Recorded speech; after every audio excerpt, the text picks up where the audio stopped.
even the grandpa trying to get the dogs to howl at the moon, like gives me this sense of just like, we're all just these mammals, right? Yeah, Like, the metaphor is not subtle in this movie at all.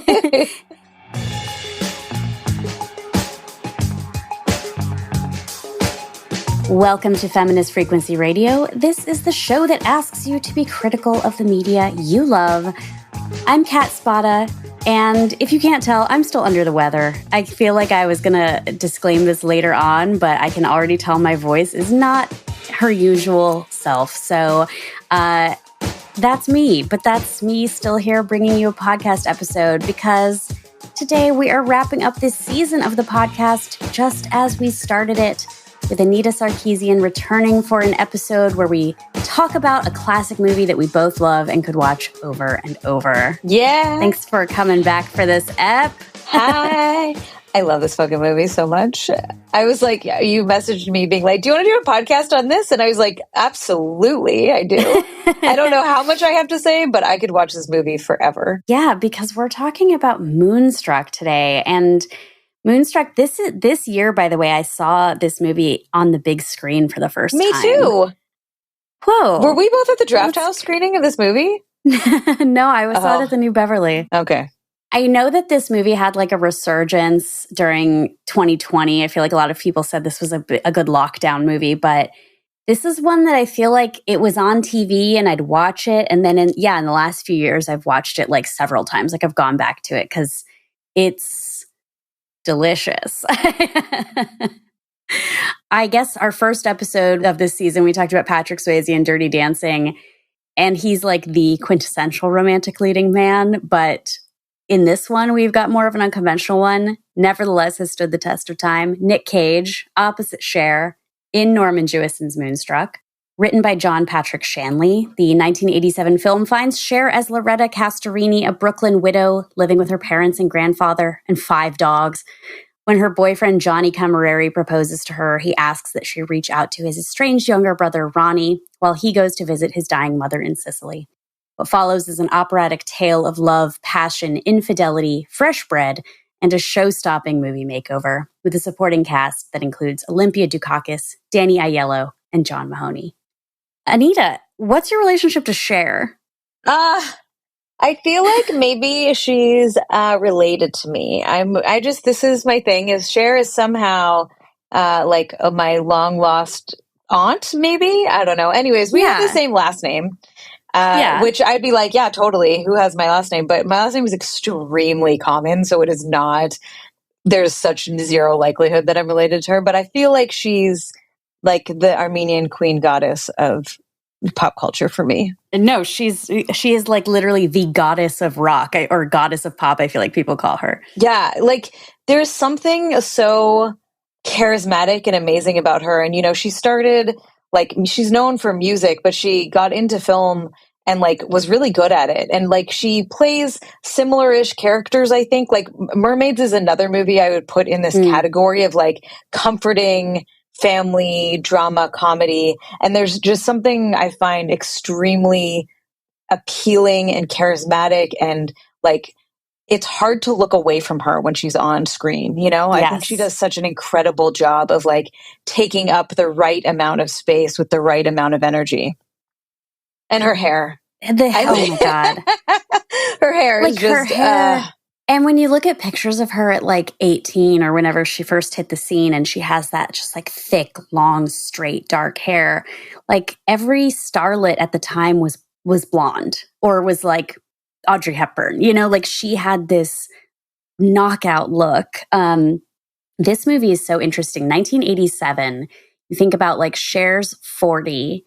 She's playing, I guess, a 40-year-old, but who's styled like 100. Yeah, she's 38. She says she's 38 in the movie itself, which I was like, I find really interesting because this is a movie about older people, like, you know, not that I mean, I'm older than she is in this movie, but like who are desired and wanted, right? Like the mom, like everybody in this movie is a little bit older. These are about like adults in middle and old age having romances and attraction and, you know, and I think there's something really fun and comforting about that. And rare, especially for the time. I think, we're so used to young people being sought after and attractive and navigating relationships, And it talks explicitly about like May-December romances, like not to be confused with the current movie May-December, which is about child abuse, but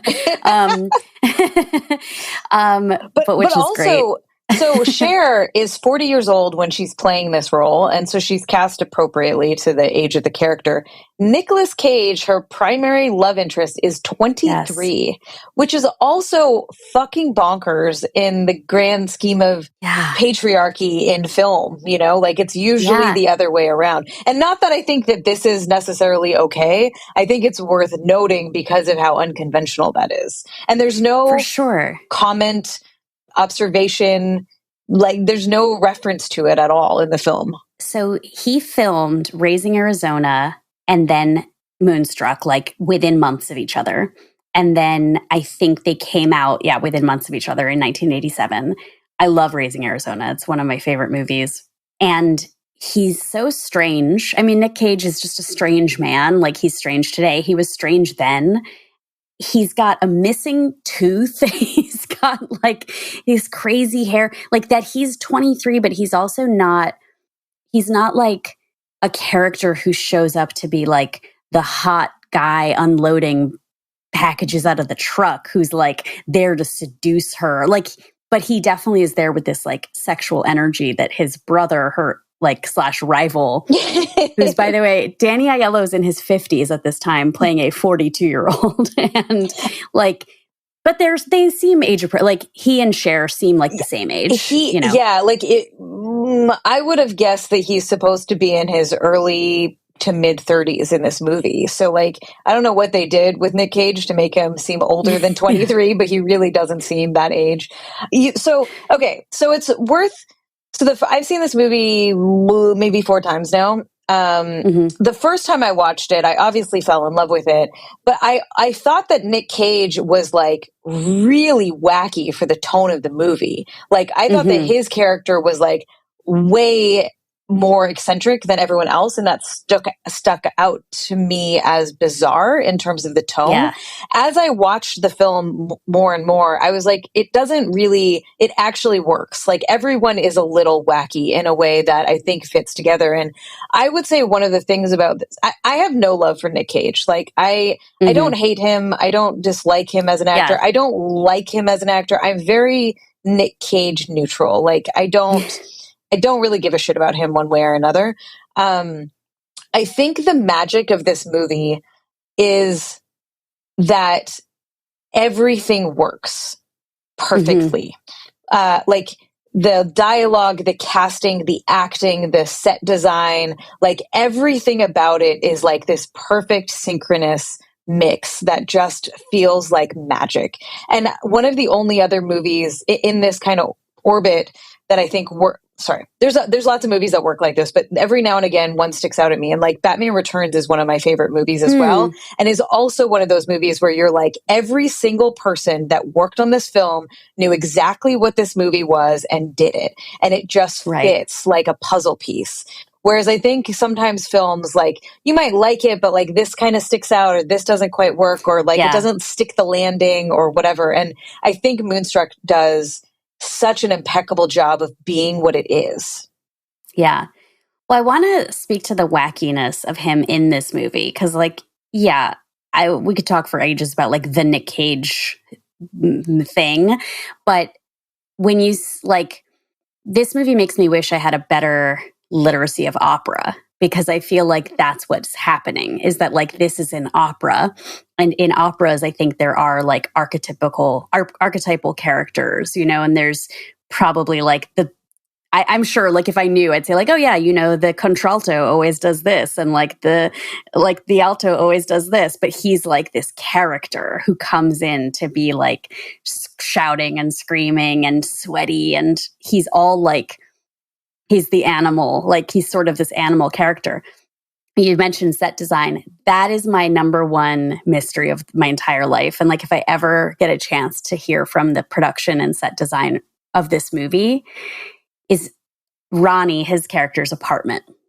Because it's so weird to me. That's the only thing. And it's not, but it works. It's perfect. It's just that whenever I see it, I'm like, so this guy's got a bird. He's got a pet bird. He's got these opera posters. He owns a tux because he goes to the opera, but he's this like sweaty, tattooed, like baker, like he has the apartment as if his mother comes by once a week to sort of tidy it up and put the blanket on the edge of the bed, the like embroidered blanket that no young man would buy.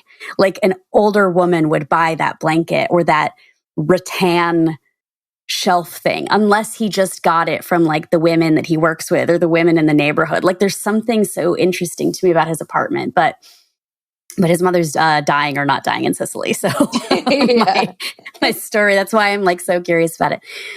So this is what I figured. I was like, what's the like, when you and I have talked about like Patrick Swayze and Roadhouse, right? And we're like, it's fucked up that we're attracted to him, right? Like, with the whole thing between like Ronnie and Loretta, and there's like slapping him in the face, and then he's just lifts her up and is like, I'm going to take you to bed. And she's like, great, take it out on me. Like, take it, everything you're mad at your brother, take it out on me.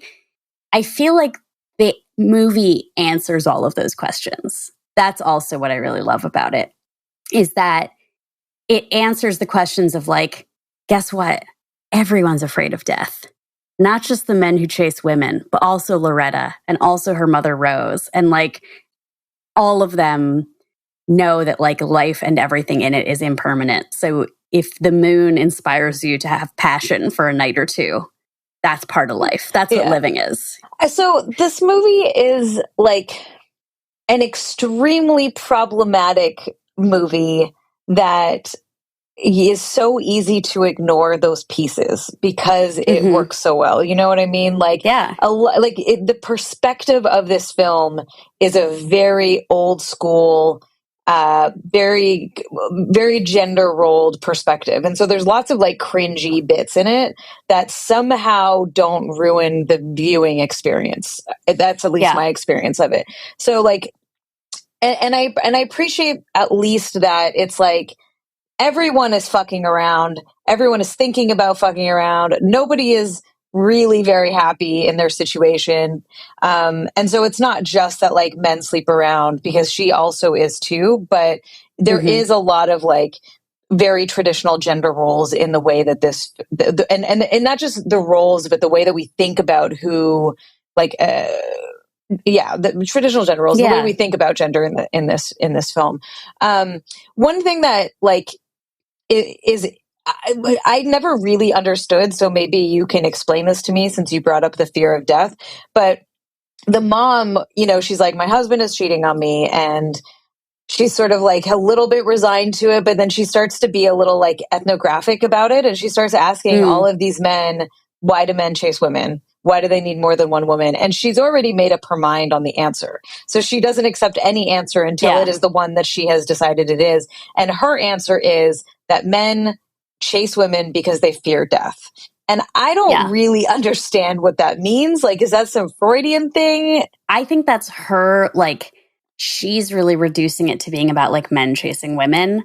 I think the movie is basically just saying like, everyone's chasing something. And it's because they fear death. Like, and in that way of like, are we animals or are humans somehow above animal instinct? Like, and maybe I'm being completely like way too poetic in my reading of it, but like even the grandpa trying to get the dogs to howl at the moon, like gives me this sense of just like, we're all just these mammals, right? Yeah. Like the metaphor is not subtle in this movie at all.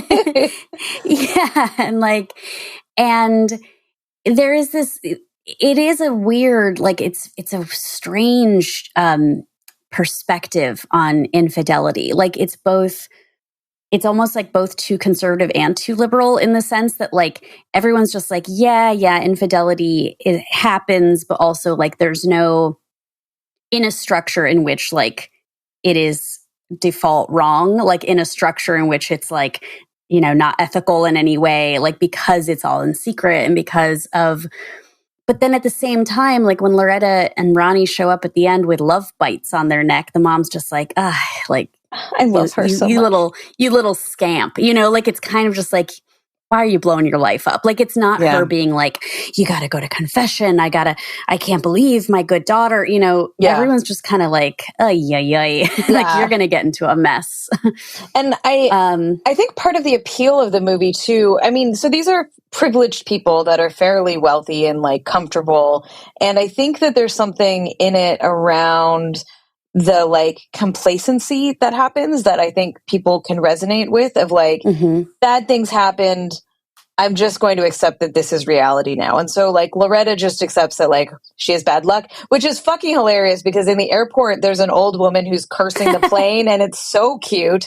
And she's like, I don't believe in curses. And the old woman's like, I don't either.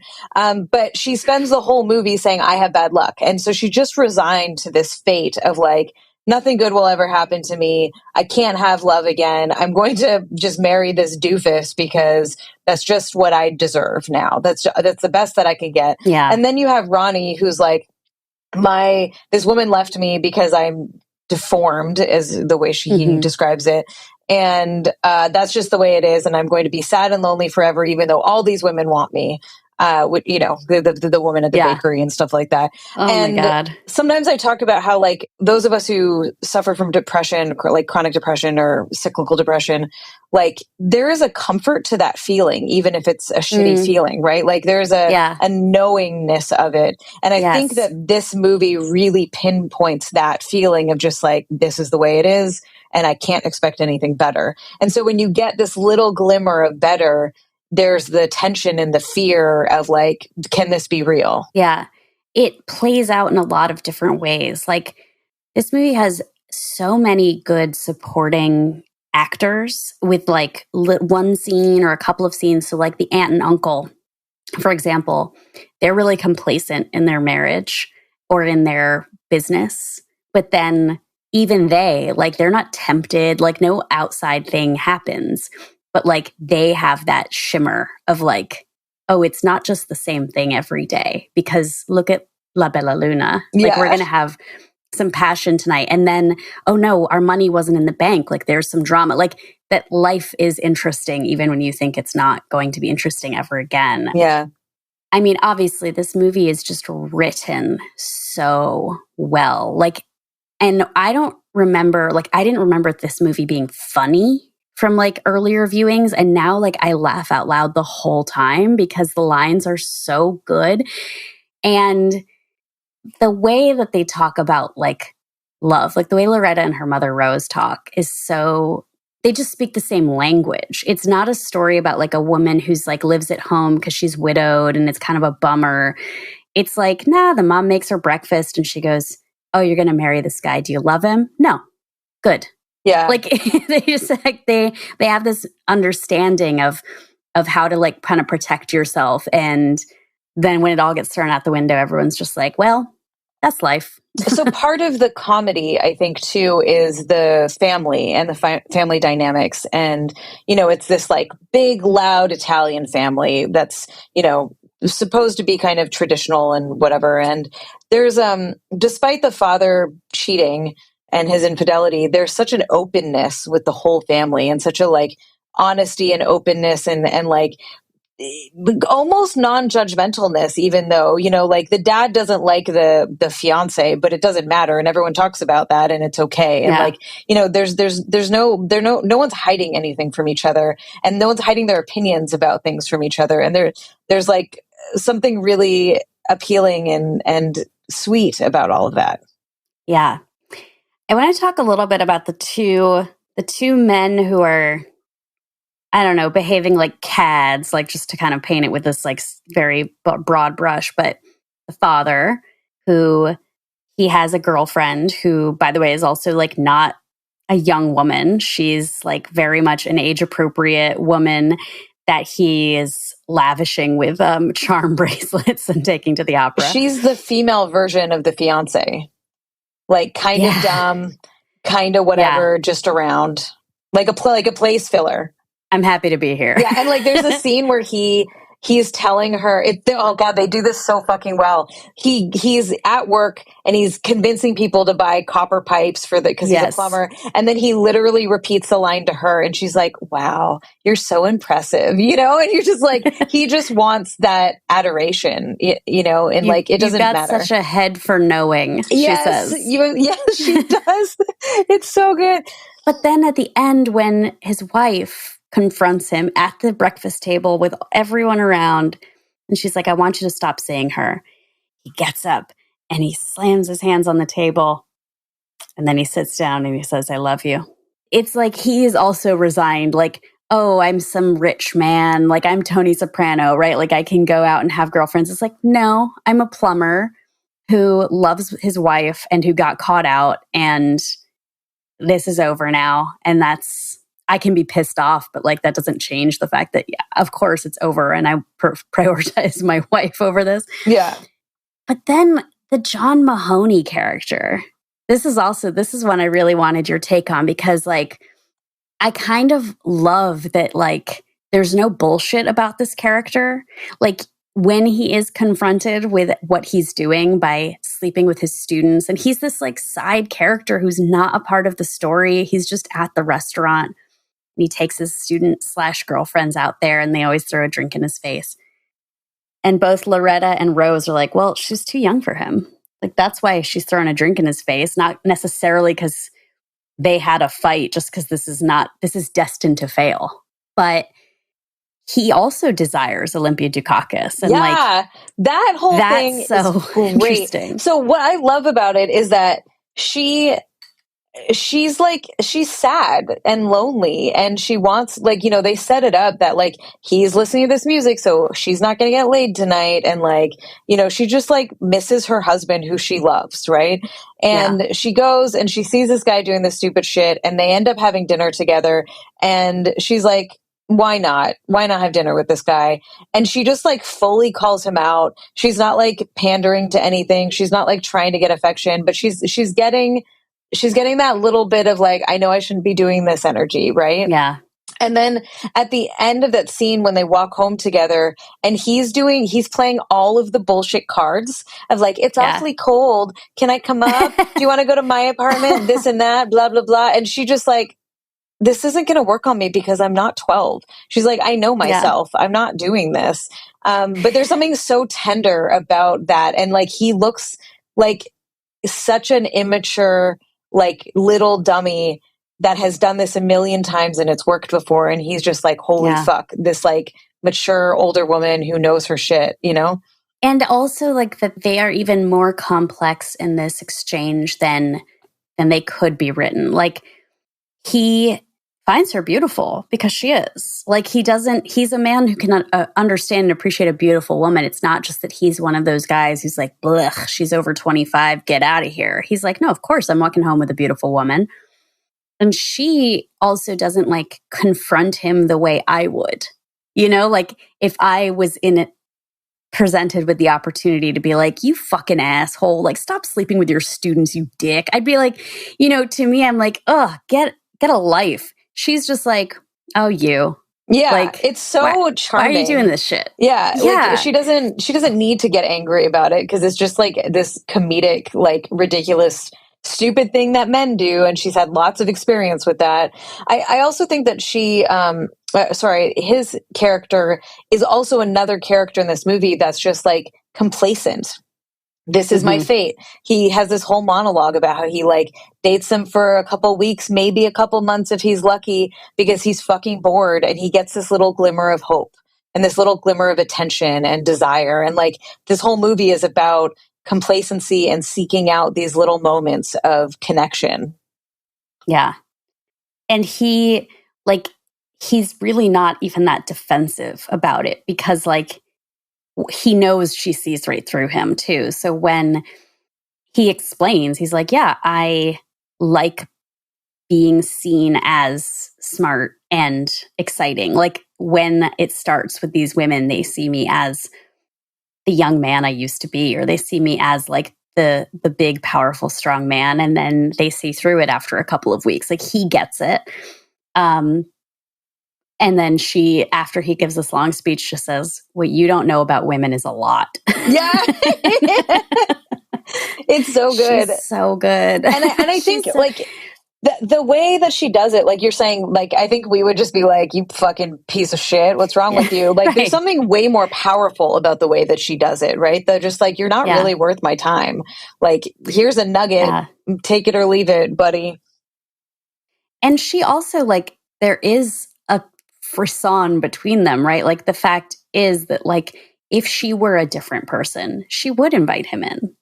But she's not that person. Like, I love the part where he says, "Oh, you can't invite me in because people are home."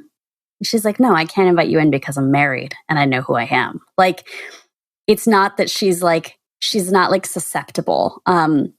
Meanwhile, Loretta is like, doesn't think she's susceptible. She thinks, "Nah, I'm just here to talk to my fiance's brother. I'm just basically doing a favor to this man that I've agreed to marry because I like him well enough."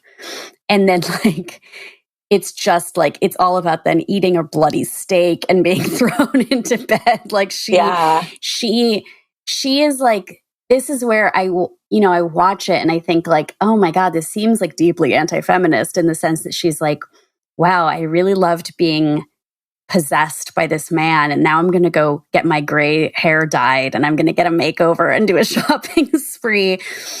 But it works. I don't know. Like, it's hard to parse. I was thinking about that too, and that, like, yeah, there's some weird, violent moments that are, you know, we could go into or whatever, but also I don't like her transformation is not that strong, because Cher is breathtaking as it is, but like, really, she walks out after her hair is done and I'm like, holy fuck, like, I want that hair, you know? And she does look absolutely stunning. And I think that, like, I hate the message that she has to get her gray hairs covered up and her eyebrows done and all this shit.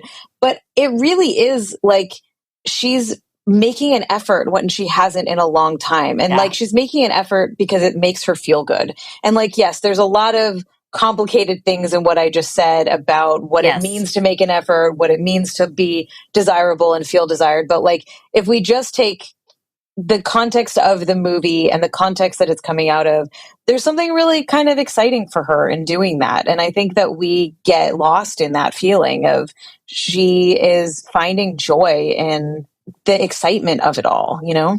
Yeah. And I think she could show up to the opera that night wearing the same clothes she was wearing the day before, with her, you know, gray hairs there and like pinned up in the back and just a coat. You know, she could show up to the opera and he would still be like, yeah, she came to me. She came to the opera with me. And like, he would have the same reaction. But the fact is that, like, she has been this widow living with her elderly parents. And this is the first time that she's given herself the feeling of being young again. And I agree with you. It's like, and she gets to come home and she gets to do the routine, and she's like sitting by the fire and she's looking at her new clothes and she's having some wine or whatever. Like, she's taking time for herself. And I think that's the takeaway that I want to have in that moment of, like, these are things that she's doing because she feels this sense of awe in a way that she hadn't in so long. And like, I think that's really lovely. And you know, also what she's doing is like not right, is wrong. And so there's also an excitement and like energy about doing something you're not supposed to do, right? Like, also, to step back a little bit, is like, Cher, like, who no one else could play this role. She does it so fucking perfectly. She hits every beat. Her deep voice is just so like, it works really well. I kind of laugh about the fact that she's cast as an Italian, because I, growing up, got mistook for Italian. I got mistook for everything. Nobody had ever heard of Armenians where I grew up. But I was like, this tracks that she would be cast as an Italian. And like, the family life is probably not that different in terms of the sort of loud, brash, like, family is important. You live at home. Like, her mom getting mad, being like, why don't you want to move in this house? Well, then we're just going to move. And you're just like, you're not going to fucking move out of your like house that you own in somewhere. Yeah. I just think that she kills it. And I was reading a little bit of like reviews and stuff around the film just before we started recording. And like, I think that Nick Cage gets way too much credit, like over Cher in a lot of ways. And that I don't think is deserved. I think Cher is the star of this movie. I think that she really owns that. What I was most surprised by is how many Academy Awards it won. Yeah. The dad, right? Yeah. Like it was her and the script and Olivia Dukakis as supporting, those were the nominations or they won, whatever. But like the Academy doesn't really do comedy. And this is a comedy, you know, and there's something like, it was shocking to me, but also like it justifies the sort of transcendence of how good this film is, that even the fucking Academy Awards was like, this is worth it, you know? Yeah, for sure. And there's a scene, like, I remember when you and AC and I were talking about lady machos, and I was like, God, I feel gross like talking so much about like the physical aesthetic qualities of women, but like the movies are talking about them, so like why don't I talk about it too? But when Cher is like having her makeover, before they've done her hair and her makeup, she's sitting in the chair barefaced. And I would like literally every time I see that, I go, like she's like an otherworldly beauty. Like she has this look that is strange and gorgeous. And like she's, you know, when I think about like who else could play this role, like Meryl Streep, right, is a contemporary who's played an Italian and who's obviously also sort of like outside of like the traditional like starlet sort of persona. But I feel like she couldn't do it. Like I think it's rare to say that Meryl Streep couldn't do a role. She would just do it completely differently, and it would change the entire dynamic of the movie. And there's something about like, I just don't think she would bring the humor to it that like Cher and Olympia Dukakis have, like the believability, maybe because both of them aren't Italian. No, there's just something about her that is like, also when you think about like the fact that she can put the sort of dowdy widow act on for this. And I'm like, Cher, I've seen you on the aircraft carrier in the fishnets. Like a Cher in this same decade. Like you are everything. I was like, this movie just makes me more obsessed with her. But also, I just want to say like the side characters, like the actors who have one or two lines are all incredible in this movie. The old crone at the airport who's putting a curse on the airplane. So good. She's so funny. The woman at the bakery who's like, Ronnie's like, get me a knife, I'm going to slit my throat. And she's like, I won't do it, Ronnie. It's so good. And then there's this scene where she's like, I love him. I will never tell him. And then the woman standing next to her just like goes to reach for her, but doesn't fully, like, just like it was, and whenever I watch those things, I'm just like, was that directed? Was it accidental? Was it what, like, how did that magic happen? Because it was so perfect and subtle and like amazing, you know?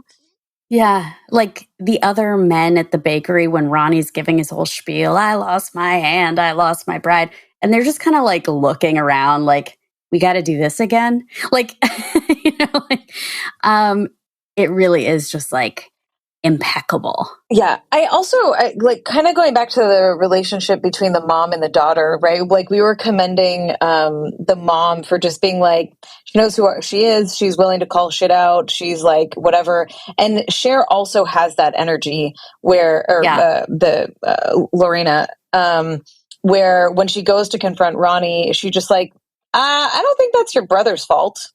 But like, what the fuck are you talking about? And then like they go up to his apartment and she just is like, you have decided that, like, she just like, and here you go. Like she does the same thing with Ronnie that the mom does with the professor character. Mm-hmm. And I think like, I find like I'm very drawn to bold, brash female characters like that, right? That are just like no nonsense. They're just here They're going to call you out. Like there is a sense of knowing oneself that I think is really lovely. And although Cher does go through a transformation in this film, she is still just like her, you know, at the base of it, right? She's just willing to like let some love in, which, you know, like in the movie, sorry, there's a line about like storybooks are bullshit. And I'm just this whole movie is a fucking storybook, right? Like they fuck once and they're like, we're in love. And you just have to kind of accept that. And like, yeah, there's something that's so, I'm like, it's like two-dimensional, except that it's not. Like everyone is so layered in it. But she's a bookkeeper who's pretty much like, you know, straight-laced. And she does go to confession as soon as she sleeps with Ronnie. Like she's pretty much by the book. I love how much, like, even though the opera does make her cry, she is like, well, it was terrible. They died. And like, I feel like I've never noticed this line before watching it again last night. They're at the Met and he points out like a painting by like Chagall. And he's like, you can tell he's a very great artist. And she's like, I think it's a little gaudy. And he's like, well, he was having fun. Yeah. And it's like he works with fire and opera and sweat and art. And she's like, I'm a bookkeeper. You know, I know who I am, just like my mother. Yeah.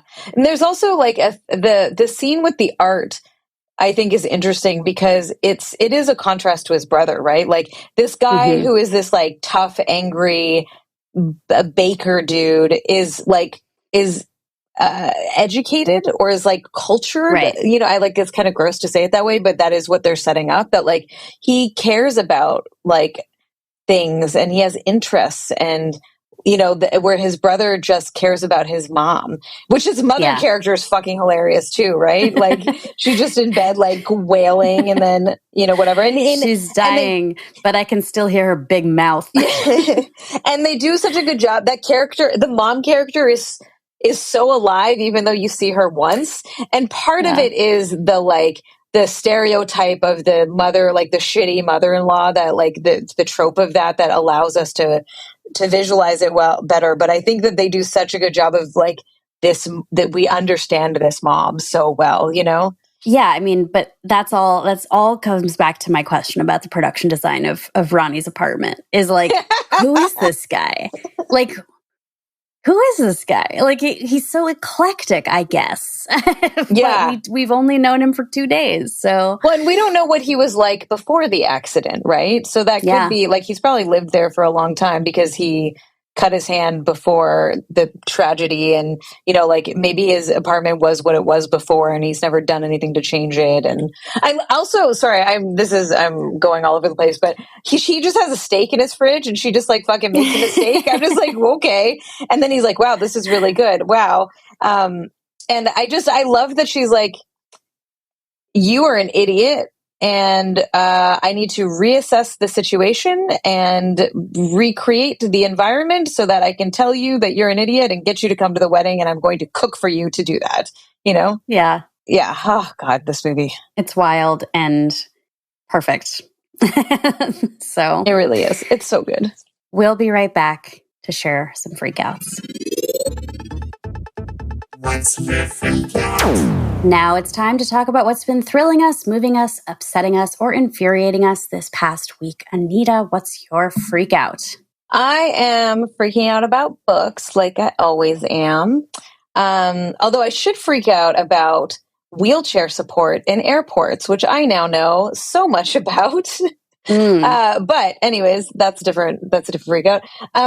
So I don't think I talked about this book in the last time I was on, but regardless, so Becky Chambers is a favorite here at Femme Freak. Jay and I have read like all of her books, absolutely adore her. She does this beautiful thing where she like her ability to create aliens in this really in-depth, like not human because they're alien, but like really fully formed aliens and found families and like the authenticity and the like humanity of these people and how they interact and clash with each other. It's like, it's not quite utopian, but it definitely has that like really beautiful it just has this really warm found family energy. And I think it's throughout all of her books. So even the ones that I don't like as much still have a lot of that energy. So she has a short series that I think she wrote during COVID or during lockdown. And it's called the Monk and Robot series. So the first one is called A Psalm for the Wild Built, and the second one is called A Prayer for the Crown Shy. And I read both of them, and I highly recommend them. They're very short, they're pretty short, and they're so sweet. The premise is that there were AI robots that did a lot of manual labor in this world, and they became sentient. And when they became sentient, the people of the world gave the robots the opportunity to do what they wanted. And the robots decided that they wanted to leave and have no contact. And in that moment, the robots went off. So this was like decades or centuries before.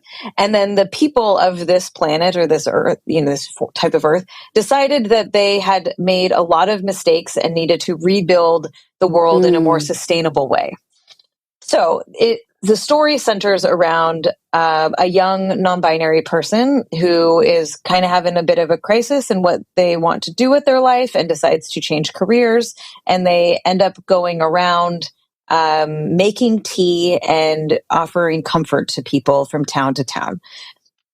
That then ends up being, this is a little spoilery, but that ends up being after a couple years of that, they're a little bit tired. And so it really is this person that's like kind of lost and like has a lot of support, has a lot of care in their life, but just like doesn't really feel grounded and rooted and like have purpose in a way that they feel connected to. And this all transpires to them going kind of off the grid and meeting one of the robots. So a little bit of a spoiler because this is like halfway through the first book. But the relationship between these two characters and what transposes in terms of like the world building and the learning and what goes on in these two books through that, I think is really lovely. And it's like, there's not a ton of conflict. Like there's like personal conflict, right? There's like some relationship conflict, but it's really, really sweet. And, I think that a lot of us can identify with this feeling of just like, what are we doing? How are we doing it? Who do we feel connected to? And anyways, highly recommend it. It's called The Monk and Robot series by Becky Chambers. They're not long reads. They're really cool, warm and wonderful and sweet. Oh, I need something like that. I read The Ballad of Songbirds and Snakes. And I was like, I need to stop putting myself through it with the stuff I don't know read. what that one is. Is it a heavy one? It's the Hunger Games prequel. It's like not even. Yeah. But I was just like reminded, I was like, oh, it's just really brutal. Like it's just really brutal. Like, and maybe I need a break from that for in this moment in life. Yeah. I think you would enjoy these. Yeah, they sound really good. And like, I love sci-fi, right? Yeah. I mean, like mostly like sci-fi, like TV shows. And that's a lot of what I watch. I've been watching a lot of Star Trek and thinking about like Battlestar and whatever. But where I'm like, why is it's never like the AI that's like prioritized in these stories. I mean, a little bit in Battlestar, but whatever. I also love sci-fi and genre in general. And we just don't have enough of I feel like it's so focused on dystopian. And like, yeah, there's something really like important and lovely about that. But I get so excited when I find stories that are like utopian a little bit or trying to imagine what a better world would be, not just like how to get out of a bad world, you know? Okay, this dovetails very much into my freak out. I've been sick, if you can't tell by my voice still. So I've watched a lot of television, and I watched all 3.5 seasons of For All Mankind over the last couple of weeks, and the 1 season of Lessons in Chemistry. Have you watched either of these? I have watched Lessons in Chemistry, and I fucking hate it. I hate it so much. I cannot begin to express to you how much I fucking hate this show. I'm sorry. Yeah. No. It's so bad. Yeah. The third, I don't even give a fuck about spoilers. The third episode is narrated by the dog. It is narrated by the dog. It is BJ not Novak okay. voices the dog. It is not okay. Who decided that that was okay? And that's not even the worst part of the show. Oh my God. It is. It's very, very strange. And like, so here's what I'm like sort of grappling with. Now, let me just say this. For All Mankind took me like most of a season to kind of get into. And then it becomes a full-on Ronald D. Moore space soap opera, at which point I'm like, perfect. This shit's crazy. Like, I watch the Ryan Murphy bullshit 911, and I love it because every week I'm like, are you for real? Like, an earthquake filled with like mountain lions is going to happen? Like, because we're in LA. Like, it's always so stupid that I'm just like, for real? And For All Mankind is like smart and has some really good actors and like some really good writing, right? But at the same time, I'm like, you're fucking kidding me. Like every week, I'm like, oh, really? She's going to have to give birth in a spacesuit on her way from an asteroid to a space station? Like, that's bonkers. Okay, and I kind of want to watch this though. Yeah, like once it gets like really soap opera, that's when I was like, perfect. Because the first season is really just like, what if the Soviets had landed on the moon first and the space race had played out differently? So the first season is much more about like 1960s, early 70s, more grounded, just like with like, what if Nixon was just like determined, like, well, the Soviets put a woman on the moon, so we've got to make sure to train women also because we can't be behind in that way. And then each season advances about a decade. So it's like, it's crazy. Like, it's just nuts because like by the 80s, they have like digital mail instead of electronic mail. And they're like, check your D-mail, but they all have like shitty cameras still. And they're like, what is happening? Like, it's so stupid, but it's great. It's also great because like Ronald D. Moore is so good. And the writing ends up supporting this bonkers stuff. And so, like, why am I linking these two things? Because Lessons in Chemistry is there. And, like, here's what I'm trying to figure out. And I don't, like, I feel like this happens a lot on this show on this podcast where I'm like, I don't like the tone of something when I can't tell, like, how I'm supposed to feel. Like, the issue I'm sort of having is that both of these remind me a little bit of The Help. Lessons in Chemistry much more than For All Mankind, where The Help is bad for 100 reasons. But the thing that pisses me off so much about The Help is like, oh, gee, like how nice that you like wrote this white character that's not racist in this world, in this real world story. Like, that seems like cheap heat. Like, what an easy way to make us root for your protagonist by going back in time and giving them a perspective that a modern day reader would find admirable. But in any metric of reality, they would not behave like that. Okay. And Lessons in Chemistry did the same thing. And so what I'm asking myself is like, why do I feel like I'm having a problem with that? Like, For All Mankind is giving me a complete different universe. Like, here's what would happen in this universe versus like, well, what if these white people were really good and nice in the 50s? Yeah. Okay. So since we're not doing a bonus, I'm going to rant a little bit about Lessons in Chemistry. Yes. This would be bonus material. Perfect. Okay. I think that so I have some tension around how much I hate this show. And part of it is because it is doing this thing where it's like, we are feminists and we're such feminists and we're making a feminist show. And it feels like the type of media that we get accused of wanting. Right? Because this is not what I want. Yes. And that's what pisses me off about it. So I think I'm like a little extra unfairly angry at it because it feels like a fucking joke.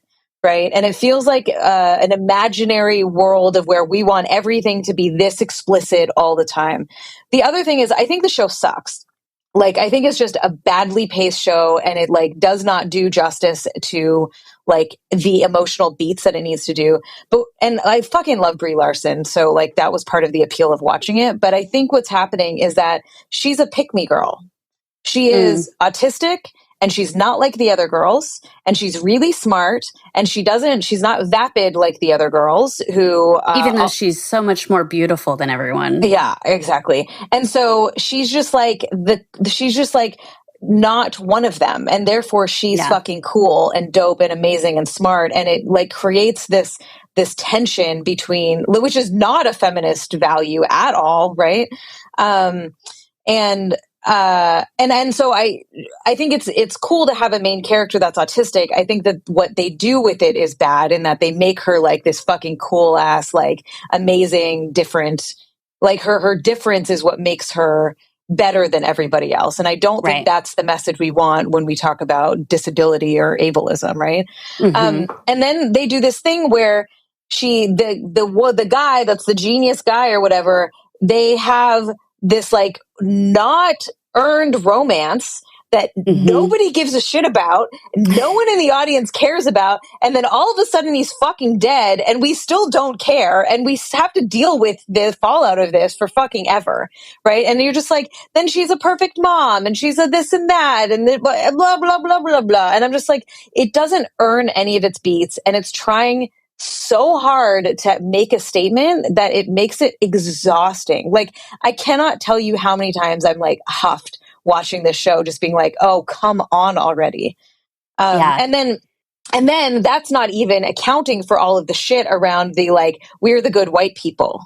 We like, he moved into the the black neighborhood, even though he is extraordinarily rich because it's near where he works, and he likes his neighbors and he's going to help out. And she also, whatever. And I'm just like, it feels like they had to wedge in this story about racism, and this story about like gentrification that they didn't really want to do, but they felt like they had to because the climate doesn't allow you to just tell stories about white people or something, you know, like.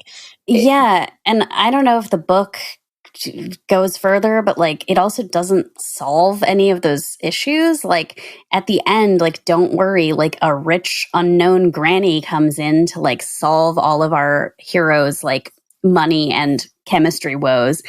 But the black woman who's a lawyer, who's also extraordinary, and who's been like fighting for not only herself and her own career, but for her community, fails.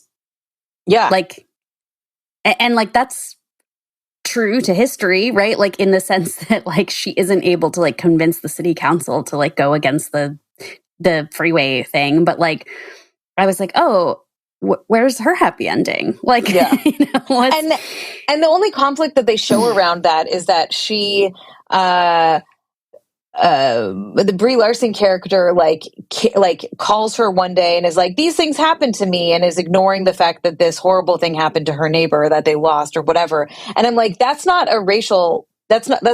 showing that she's racist. That's showing that she's a bad neighbor, right? Like she's still the good white neighbor lady. That doesn't, like, it's not logical to dislike black people. Therefore, you know, like that's the energy of it. And then her show where she's like, convinces that woman to ask for to become a doctor because she's always wanted to, or she like brings in tampons as a for some reason as a sponsor, which it probably was a really big fucking deal and would have been a big deal, but I hated the show so much at that point that I was like, oh, this now, you know, like even though I don't think that was a problem. So it's not well done. And that episode where they fucking VO the dog as the narrator, I cannot forgive. And not in any world was that an acceptable thing to do. When she and Bill Pullman's hot son, who looks like sort of like a Tom Holland. That's Bill Pullman's son. I didn't know that. Nice. When she's like, the only reason I'm not a full-fledged chemist and I'm a lab tech is because of sexual discrimination. And he's like, never heard that phrase before. And he's like, well, that's illogical. Why would anyone have any discrimination based on gender? And then she's like, think of a female scientist. And he can't think of anyone other than Marie Curie. And it's kind of like, again, I'm like, that's nice, I guess. Yeah. And look, on the record, I love fucking Outlander, which pulls this shit every book, every episode, where it's like she's a woman from like the late 20th century acting like a woman from maybe the early 21st century, but transposed into 200 years prior. And at the same time, I feel like what happens in Outlander is like she gets branded as a witch. Like there are actual consequences to her being so anachronistic. Yeah. Or she has to live off the grid because no one in a city would accept her as like a physician or a doctor, which is like the thing that happens in Outlander. So with lessons in chemistry, like that's kind of my thing where I'm like, oh, gee, it's really nice to think that this woman can like go on television and wear pants and talk about science. And just everyone finally just lets her because she's great at it. Yeah. Oh, sorry. One more thing that I fucking hated about the show. The scene when they flash forward into the future, and we got to put spoiler alerts about this whole freak out. And they show her daughter, and I was like, oh, they showed her daughter as like a little bit chubby. Like that's fucking cool. Like I was so excited about that casting and being like, you're not being shitty about this. And then it turns out that she's just eating the lunches that her mom like it's not actually her kid. So like this quote unquote fat kid is the reason that she gets the show because she's stealing or being given these lunches, and her daughter is this like very pretty, like very smart, very thin, and I was like, what the fuck is this?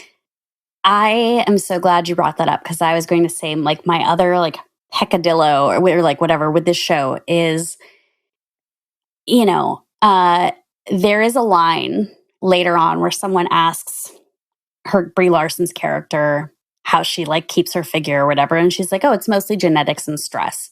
Okay, first of all, appreciate that this character says, I'm probably skinny because of genetics. You also erg like 3 hours a day and like row. Plus, like you're Brie Larson, you have like a Marvel for personal trainer, you're working with and dietitian. But that did really bum me out, that thing with the daughter. And we see this like flat. First of all, the father is like an extremely low body fat person. Like he's someone who runs before it's fashionable to run. He rows and he uses his erg machine, and he forgets to eat because he's too smart. And she's like very into like food science, and like there's even this thing has really been bugging me, and I've been Googling it because I just saw this. I finished watching this yesterday, and like she says seed oils will affect your mitochondria and are bad for you. And like, I don't know, maybe there's some listeners who are like of that mindset. As far as I understand it, that is a pseudoscience belief that like has been scientifically debunked and is also kind of part of like a new age TikTok thing, where it's like, I saw like an ad on Instagram for a chili crisp product, and the comments were like, can't believe this is made with seed oils, like they're so bad for you. And I was like, is that what? Like so many people around the world eat seed oils? Like, I mean, I have not looked into the science of this, but I was like, why is this character like saying this about like affecting your mitochondria in the 50s? But it just gives me this notion. I'm like, I don't know who wrote this book, but she's got some body superiority stuff going on, because when they flash forward to this cute little girl who's chubby and has glasses, I was, and it was kind of teased. I was like, oh, Brie Larson's character is going to be faced with like, I also was an outsider, but for a different reason, because I have always had this like beauty privilege, and like I'm going to have to raise my daughter in a way that like understands that. And instead, no, it's just like, oh no, that's just a fat kid. Your kid is also like tiny and has like the metabolism of, Yeah. So it's just, don't watch this fucking things if you haven't watched the show, don't fucking watch it. It is excruciatingly difficult to watch. I fucking hate it. I watched the whole thing mostly because my partner kept being like, let's watch the bad show. We got to finish the bad show. And I was like, why? He just wanted to hate watch it. Can I bring up one more show? Yes. But just to conclude on the like, well, I'm still trying to figure out my like alternate history feminism kind of question, feminism / like good white person issue, is it made me think a little bit about Jane Austen. And I know you're not a Jane Austen-ite, but I was thinking, okay, a lot of Jane Austen's female characters turn down marriage proposals. And like you see that like also Louisa May Alcott a few years later in Little Women. And that was a very unusual thing for a woman to do throughout history, because it was a matter of survival, or it was a matter of like having a home, having money. And most women would not do that. Jane Austen's characters do that because Jane Austen herself did it. And she put herself at great risk by remaining unmarried and breaking engagements. And luckily, she ended up being a successful writer and was able to like be a self-sufficient woman. And so I thought like it has a real power for me when I read Jane Austen, and that she has these characters who act out of the norm for women because she was speaking from experience of like when you do the risky thing. So then I think when a modern day person writes that into history, there's something about it that does, I feel like you need to earn it. I guess that's the thing. Yeah. And Lessons in Chemistry goes so far in the opposite direction of earning it. But you wanted to bring up another show. Yeah. Did you ever watch Fellow Traveler on Showtime? No, I want to, but I haven't seen it yet. So I haven't finished it yet, but it's interesting because it's also this sort of history space, but I think slightly different. And it's about gay men that work in the government in the 50s. So this is during the McCarthyism era, which not only went after commies, but it also went after like queer folks, et cetera, et cetera. And so, and it stars Matt Boomer, who is fucking hot and delightful to watch. And one thing that I think is interesting about it is that it has some of the best sub-dom sex like some of the most accurate representations of sub-dom sex that I've seen in like mainstream film, mainstream media. So I think it's worth watching for that, because they do like, they're pretty explicit with the sex in the show. But the one caveat I will give that I think is a bummer when it comes to showing like either BDSM or like sort of kinky sexual experiences is that the dom in the relationship is kind of a dick in real life, like in his life. And I hate that we still haven't gotten out of that you can show kinky relationships and it's not just like an extension of your personality, that like you can take different roles sexually and that's part of the like excitement of it or whatever. But I still think that like the baseline representation of it is like, it's super hot if you're into hot sex representations, especially like gay representation. It does deal with race in that world as well, even though like the main characters are both white men.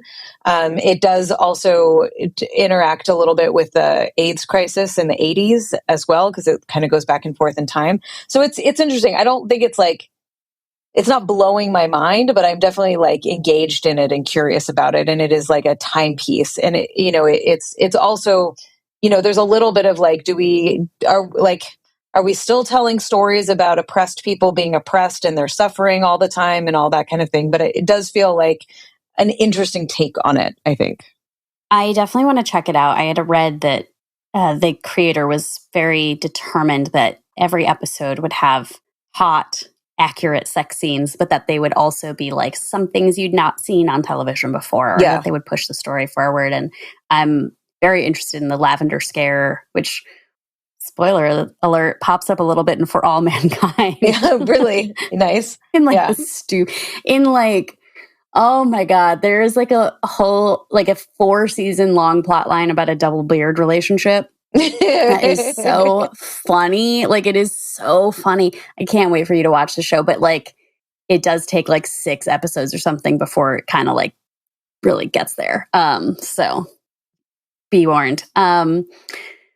Man, good stuff.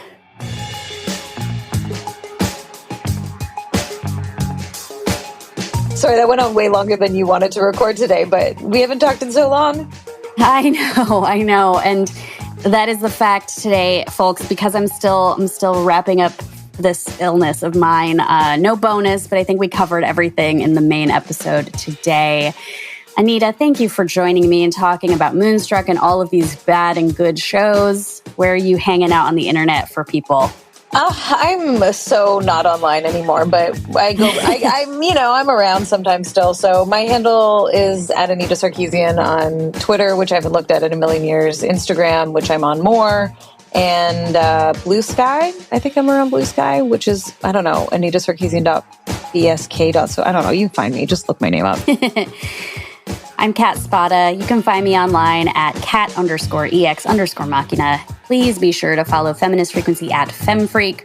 This has been a very fun season, and we'll be back with a new one in 2024. If you like the podcast, help other people find it by subscribing, rating, and commenting on your favorite podcast app. Thanks, Anita. Bye. Bye.